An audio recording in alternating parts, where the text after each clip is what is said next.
नमस्कार दर्शक मित्रों, मैं हूं रूपेश। क्रांति युद्ध चैनल में आपका एक बार फिर से स्वागत है। 60 से भी अधिक विश्व के देशों में इलेक्शन होने वाला है, यानी कि राष्ट्रपति और प्रधानमंत्री का चयन होने वाला है। आप भारत देश में देखेंगे कि माननीय नरेंद्र मोदी जी का किस तरीके से यहाँ पर एक रूप देखा जा रहा है कि अगर आप माननीय नरेंद्र मोदी जी की बुराई करते हैं या उनकी निंदा करते हैं तो आप यकीनन मानिए कि आप देश के विकास के साथ खड़े नहीं हैं। भारत देश में ऐसा एक माहौल क्रिएट आप अपनी आंखों से होते हुए देख रहे होंगे। बहुत सारे क्रांतिकारी हैं, उनको महसूस होने के साथ साथ हंसी भी आती है। फिर आप पूरे विश्व में बातें देखेंगे आपकी जो 60 से भी अधिक देशों में इलेक्शन होने वाला है, यानी कि अभी जो प्रेजेंट में जितने भी राष्ट्रपति प्रधानमंत्री उन देशों के हैं उनको भी बड़े अच्छे तरीके से इसी फार्मूले की तरह प्रेजेंट किया जा रहा है कि अगर आप देश के विकास के साथ खड़े हैं तो आप यकीनन मानिए अपने अपने देशों के प्रधानमंत्री राष्ट्रपतियों की निंदा नहीं करेंगे। अगर आप अपने देश के प्रधानमंत्री के खिलाफ अगर बोल रहे हैं तो आपको एक ग्रुप में खड़ा कर दिया जाएगा। अब इसके पीछे का रहस्य क्या है उसको आज हम समझेंगे बड़े सरल तरीके से। वर्ल्ड इकोनॉमिक फोरम दावोस की मीटिंग होती है। वर्ल्ड इकोनॉमिक फोरम में बड़ी बड़ी बातें आप सुनेंगे, फिर न्यू वर्ल्ड ऑर्डर की बातें सुनेंगे। तो ये जो तमाम तथ्य जो 17 सस्टेनेबल गोल, वसुधैव कुटुंबकम, one nation one religion one earth की जो बातें की जाती हैं, या जो भी देश के राष्ट्रपति प्रधानमंत्री इसी फार्मूले के तहत अपने देश में वो तमाम स्क्रिप्ट को अप्लाई कर रहे हैं, उनको ही हीरो बनाया जाएगा। आप इस चीज़ को बड़े अच्छी तरीके से आप याद रखें, क्योंकि अभी पूरे विश्व में एक ऐसा माहौल है कि विश्व की पूरी संपत्ति जिन मुट्ठी भर लोगों के हाथ में है, वर्ल्ड इकोनॉमिक फोरम से लेकर गोलमेज समुदाय, आप फ्री नेशन से पूरा प्रक्लब देखेंगे कि जो सीक्रेट सोसाइटी की फैमिलीज़ हैं उन्होंने कैसे पूरे विश्व को कंट्रोल पॉलिसी में रखा है। तो सिस्टमेटिक तरीके से उन तमाम देशों में काम हुआ है, कई सालों से सतत काम चल रहा है।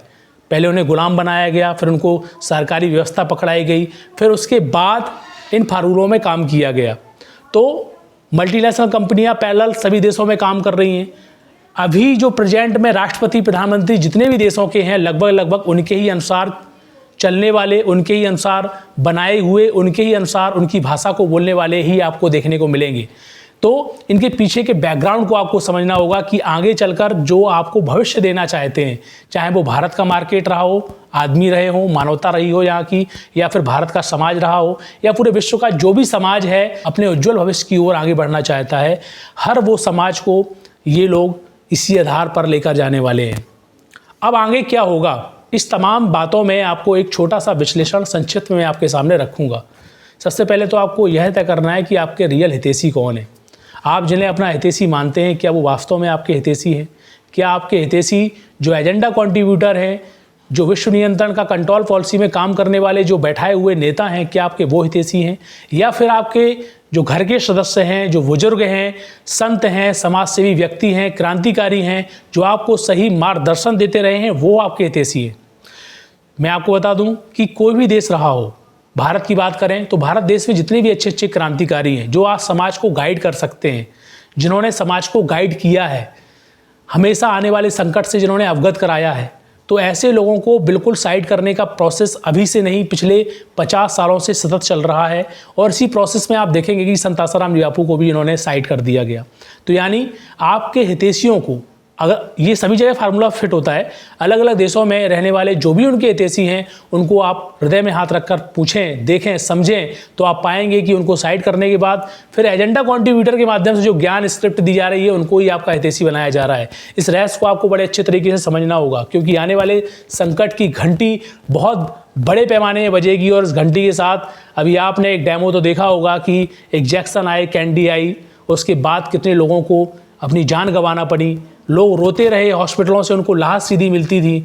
तो आने वाले समय में जो प्रकल्प चलाए जाएंगे उसमें कहीं ना कहीं बड़े जान मान की हानि। अभी आप देखें कि वर्ल्ड इकोनॉमिक फोरम की जो मीटिंग्स हुई उसमें स्पेशल ये लेडीज़ हैं, इन्होंने क्या बोलती हैं कि हम जल्द ही कंट्रोल पॉलिसी में काम करेंगे, जल्द ही हम जनसंख्या को नियंत्रण करने के फार्मूलों में काम करेंगे। अब वो किस टाइप का नियंत्रण होगा उसको भी आप देखें। इन्होंने एक बहुत बड़ा एजेंडा, जैसे कि बिल गेट्स है, वो बार बार यही चिल्लाता था, आपने देखा होगा कि मनोविज्ञान चलता था पूरे विश्व में कि जनसंख्या कंट्रोल करो, जनसंख्या कंट्रोल करो।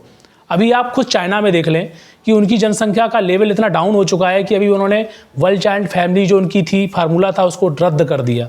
यानी कि अब आप कितने ही बच्चे पैदा कर सकते हैं। आप 5 साल से लेकर आप भारत का आंकड़ा उठाकर देख लेंगे, ग्रोथ रेट बहुत कम हो गई है। इसका कारण क्या है कि लोगों के अंदर इतना इन्होंने खान पान देकर कंट्रोल पॉलिसी के तहत जो सब्जियों को विकृत किया, खान पान को विकृत किया, उससे जो स्पर्म काउंट है, व्यक्ति का जो स्पर्म काउंट है, वो चाहे लेडीज़ हो या जेंट्स हो, उसका घटा, पूरे विश्व की जनसंख्या अपने आप कंट्रोल होने लगी है। तो इसी प्रकार से आप भारत की भी ग्रोथ रेट देखेंगे, बच्चा पैदा करने की जो कैपेसिटी है लोगों की वो कम हो गई। ये जो फार्मूले बोले तो जाते हैं कि भाई जनसंख्या नियंत्रण करो, जनसंख्या नियंत्रण करो, यहाँ पर जनसंख्या नियंत्रण ही चल रही है क्योंकि कैपेसिटी खत्म कर दी। अब इनको क्या चाहिए, कैसा समाज चाहिए? सूडो रियलिटी वाला समाज चाहिए। इनको ना स्त्रियों की आवश्यकता है ना पुरुषों की आवश्यकता है। हाफ ह्यूमन बॉडी, यानी कि जो आधा रोबो रहे और आधा ह्यूमन बॉडी रहे, तो ट्रांस ह्यूमन बॉडी इनको चाहिए जिसमें कि ये अपने हिसाब से व्यक्ति को चला सकें। माइंड उनको अपने हिसाब वाला चाहिए क्योंकि जो भगवान का दिया हुआ माइंड है उसमें तर्क लगाया जाएगा।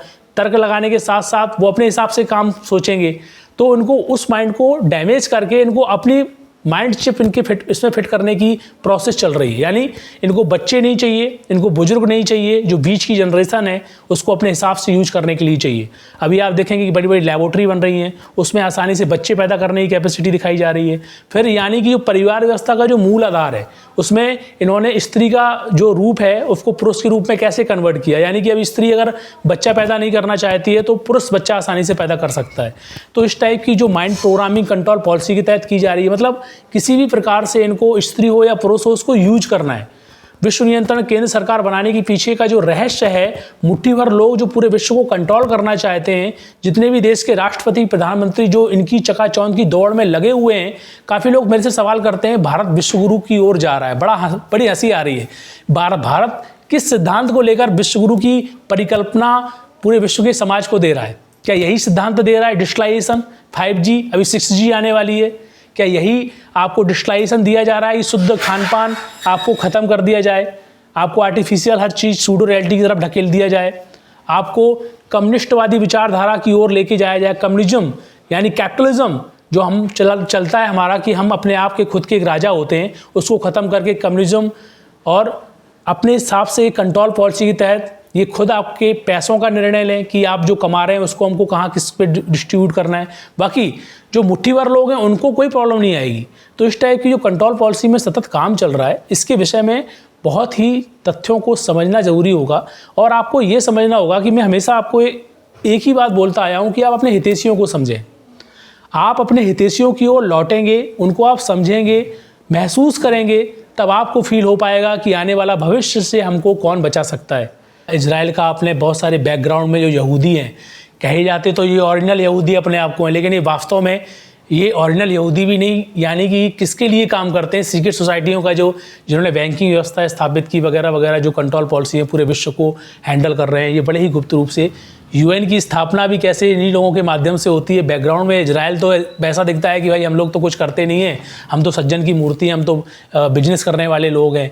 यानी पूरे विश्व को ये हैंडल करते हैं और अपने आप को बड़ा सरल टाइटल दे देते हैं कि हम तो भाई पूरे विश्व को, मैं तो बिजनेसमैन है, हमको इस सब चीज़ों से क्या लेना देना है। तो इन तमाम बातों में जिन्होंने UN की स्थापना की, अमेरिका की स्थापना की, अमेरिका के संस्थापक रॉबर्ट वेल्च ने 1970 में यूनाइटेड नेशन के विषय में जो अपनी स्पीच दी, उनके काले कारनामों को उजागर किया। दस्तावेज में लिखे उन शब्दों को इस स्पीच के माध्यम से आप सुनिए।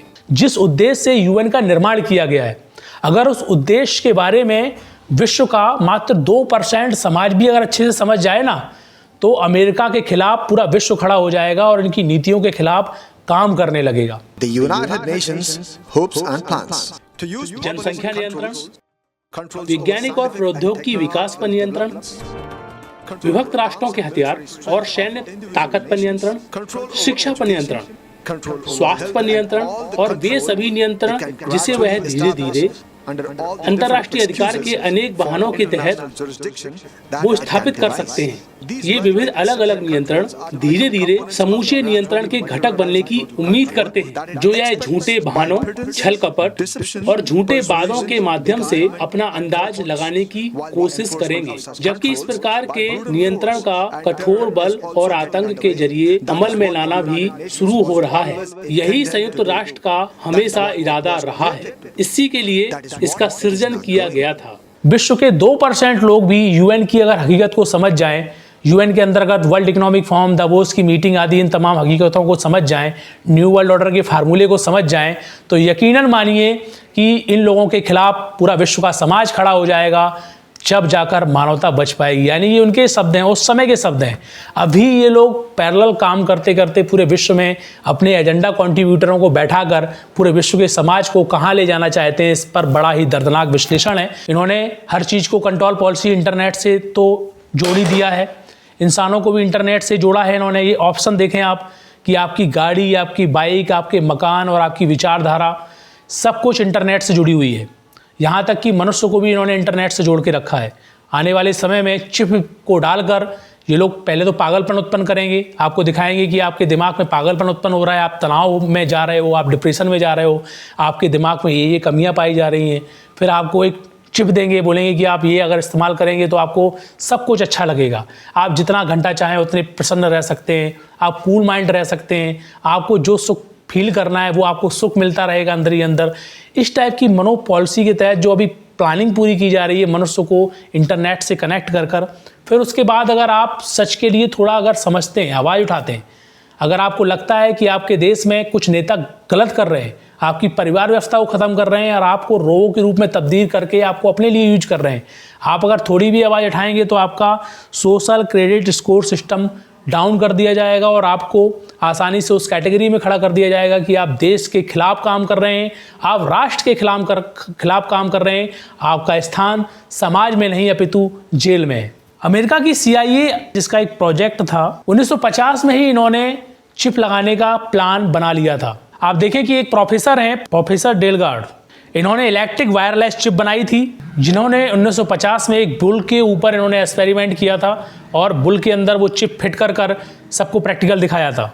और ये वही लोग एलन मस्क के साथ अपनी विचारधारा रखकर लोगों को ब्रेन चिप लगाने के लिए तैयार कर रहे हैं। लो मैग्नेटिक प्लस के जरिए यह सारा टेस्ट किया जा रहा है, यानी लोग पहले से ही माइंड में डिप्रेशन, प्रॉब्लम आदि फील करें, फिर उसके बाद ये लोग उपचार के रूप में बताएंगे कि आप अगर आप डिप्रेशन फील कर रहे हैं, माइंड में प्रॉब्लम फील कर रहे हैं, तो आप इस टेक्नोलॉजी का उपयोग करें, इस चिप का उपयोग करें, जिससे कि आपको रिलीफ मिलेगा। इसे आप सरल अंदाज से समझिए कि नॉर्मल सी चीज़ है। अगर आपको डिप्रेशन होता है, देखिए भारत के समाज में बहुत सारी बातें होती हैं, लोग कई बार डिप्रेशन में चले जाते हैं, तो ऋषि मुनियों का जो ज्ञान है वो डिप्रेशन से ऊपर उठाने के लिए होता है। आपको पहले डिप्रेशन में डाला जाएगा। अभी जगह जगह ऐसे सेटअप बॉक्स लगा दिए गए हैं। अगर आप सेटअप बॉक्स को अगर नहीं समझ पा रहे हैं तो कम से कम जो आपके इर्द गिर्द 5G रेडिएशन के जितने भी नेटवर्क लगाए गए हैं, ये अपने आप में ही आपको डिप्रेशन देने के लिए, आपको कैंसर का पेशेंट बनाने के लिए, आपके शरीर में तनाव देने के लिए, आपके माइंड को डिस्टर्ब करने के लिए पर्याप्त होते हैं। फिर जब ये प्रोसेस हो जाएगी, फिर इसके बाद ये लोग उसे सरल फार्मूले की तरह बोलेंगे कि आपको अगर देखिए शांति पानी है, अगर आपको वास्तव में ये प्रॉब्लम सॉल्व करनी है तो आप ये चिप लगा लीजिए, बहुत ही अच्छी असरदार चिप है, ये आपको रेडिएशन से बचाएगी, आपको वगैरह वगैरह तनाव से बचाएगी और इन तमाम चीज़ों से बचाएगी। तो इस टाइप की जो माइंड प्रोग्रामिंग समाज की जा रही है, इसके आगे बढ़कर किस तरीके से खोखला करके समाज को किस ओर लेकर जाएंगे, ये तमाम बातों को आपको अच्छे तरीके से समझना होगा। फिर मिलेंगे नए दिन के साथ, अब हमें दीजिए इजाज़त। नमस्कार।